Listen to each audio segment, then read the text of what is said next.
నరసింహస్వామి శివుడితో ఎందుకు యుద్ధం చేశాడో తెలుసా? హిరణ్యకశ్యపుడిని సంహరించిన తర్వాత నరసింహస్వామికి ఆగ్రహం తగ్గలేదు. తన ప్రియభక్తుడైన ప్రహ్లాదుడు శాంతింపు చేయడానికి ప్రయత్నించినా సరే నరసింహస్వామి శాంతించడు. గట్టిగా గర్జన చేస్తూ ప్రపంచాన్ని స్తంభించేలా చేస్తాడు. అప్పుడు దేవతలందరూ కలిపి ఆ మహాదేవుడి దగ్గరికి వెళ్లి నరసింహస్వామిని ఎలాగైనా సరే శాంతింపు చేయమని చెప్తారు. దాంతో మహాశివుడు వీరభద్రుడి అవతారం ఎత్తి నరసింహుడిని శాంతింపు చేయడానికి ప్రయత్నిస్తాడు.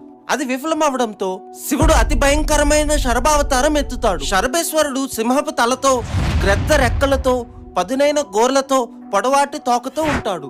శరభ నరసింహుడితో పోరాడి ఓడిస్తుంది. అంత శక్తివంతమైన శరభ మరెవరో కాదు, ఆ పరమేశ్వరుడు అని గ్రహించిన నరసింహుడు శివుడిని శాంతించమని శివాష్టోత్తరం చదువుతుంది. దాంతో శరభేశ్వరుడు నరసింహుడిని తనలో ఐక్యం చేసుకుంటూ ఇలా చెప్తాడు: శివుడు మహావిష్ణువు పాలల్లో పాలలాగా నెయ్యిలో నెయ్యిలాగా ఎప్పుడూ కలిసే ఉంటారు అని. అందరూ చెప్పండి, జై నరసింహ స్వామికి.